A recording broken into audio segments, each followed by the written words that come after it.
मोनिका बहुत ही सुंदर और आकर्षित लड़की थी।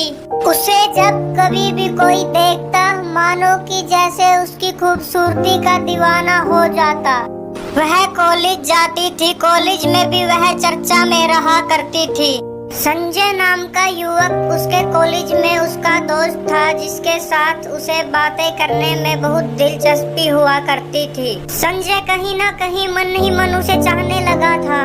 मोनिका का गांव बहुत ही पुराना पहाड़ियों में बसा हुआ गांव था, इसीलिए वह जंगल के रास्ते कॉलेज आती थी। उस जंगल में एक बहुत ही पुरानी हवेली थी, जिसमें से बहुत डरावनी आवाजें आती थी, इसलिए उसके अंदर कोई नहीं जाता था और जो कोई उसमें चला जाए वह कभी मुड़ के नहीं आया। कुछ लोगों का मानना था वह आत्माओं की हवेली है। एक दिन संजय मोनिका से बात करते हुए कहता है, अरे यार मोनिका, हमें कितने दिन हुए साथ कॉफी पिए, चलो आज साथ चलकर होटल में कॉफी पीते हैं। आज पहले ही कॉलेज की छुट्टी बहुत लेट हुई है संजय, आज नहीं किसी और दिन चलेंगे। तुम्हें तो मेरे रास्ते का पता ही है कितना खतरनाक है। मोनिका के मना करने के बाद भी संजय उसके पीछे पड़ा रहता है, जिसके कारण मोनिका को उसके साथ चलना पड़ता है। कॉफी पीते पीते मोनिका बहुत लेट हो जाती है। वह संजय को बोलती है, अब मैं जा रही हूँ, मेरा रास्ता ठीक नहीं है। शाम हो जाती है, अंधेरा भी छा जाता है। मोनिका अपने गांव उसी जंगल वाले रास्ते से जा रही होती है। मोनिका को बहुत सारी डरावनी आवाजें सुनाई देती है, लेकिन वह ध्यान ना देकर सीधे चलती रहती है। जब वह हवेली के पास से गुजर रही थी तो मोनिका को आभास होता है कि कोई उसका पीछा कर रहा है, पर वह पीछे मुड़कर नहीं देखती है, सीधे चलती रहती है। पीछे से भूतनी उसे बोलती है, लड़की, तुम मेरे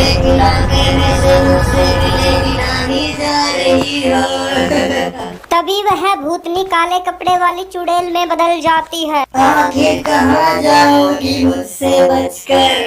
मोनिका कहीं नहीं रुकती, वह डरती डराती अपने गांव पहुंच जाती है। मोनिका के घर पहुंचने पर बहुत तेज बुखार होता है। उसकी माँ के पूछने पर क्या हुआ वह कुछ नहीं बोलती, बस घबराई हुई बैठी रहती है और फिर सो जाती है। जब उसको आराम होता है तो वह रात को उठती है और सीधे घर से बाहर निकल जाती है। रास्ते में उसे एक मोहन नाम का लड़का मिलता है, जो उसकी सुंदरता को देखता रहता है। वह अपनी सुंदरता से उसे अपने जाल में फंसाती है और बातें करती है।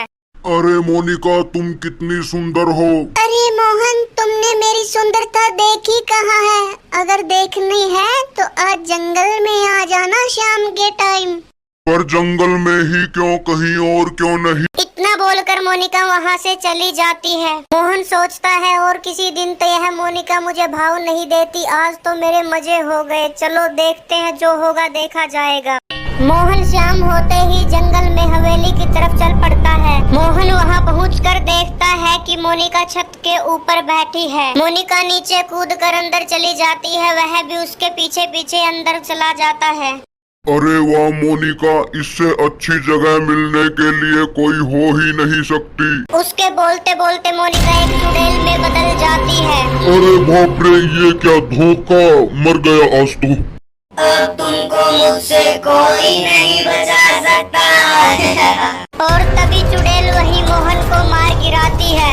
अब मुझे शिकार का यहाँ बैठ के इंतजार नहीं करना पड़ेगा, अब खुद शिकार खुद ब खुद मेरे पीछे चल के यहाँ आया करेगा। इस प्रकार मोनिका लोगों को अपने हुस्न के जाल में फंसाती और जंगल लाकर चुड़ैल के रूप में आके मार डालती थी। मोनिका की माँ अपने पति को बताती है, सुनिए जी, मैंने कई बार मोनिका को रातों को बाहर जाते हुए देखा है। आप उसका पता क्यों नहीं लगाते? वह इतनी रातों को कहाँ जाती है? मोनिका और रातों को बाहर नहीं, तुम्हें जरूर कोई गलत फहमी हुई है। मैंने अपनी आँखों से खुद उसे बाहर जाते हुए कई बार देखा है। आखिर जवान लड़की है, कहीं ऊंच नीच हो गई तो हम दुनिया को क्या मुंह दिखाने के लायक रह जाएंगे। ठीक है, अगर ऐसा ही है तो आज रात को ही मैं इसका पता लगा कर रहूँगा।